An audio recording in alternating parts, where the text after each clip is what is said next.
যাই, তোর হাসপাতালে নিতে হবে।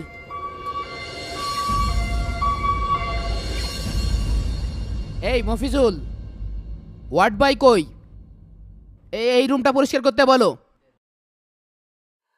বাবা, আমার ছেলের লাশটা কি এখানে আছে? তুমি কি জানো?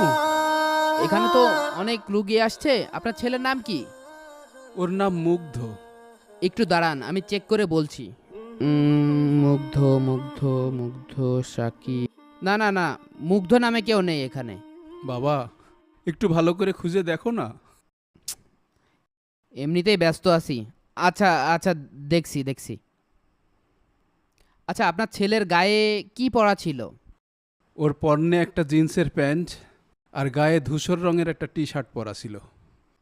আপনি যা বলছেন ওই নামে এখানে কোনো লাশ নেই, তবে ওই রুমে একটা নাম না জানা একটা লাশ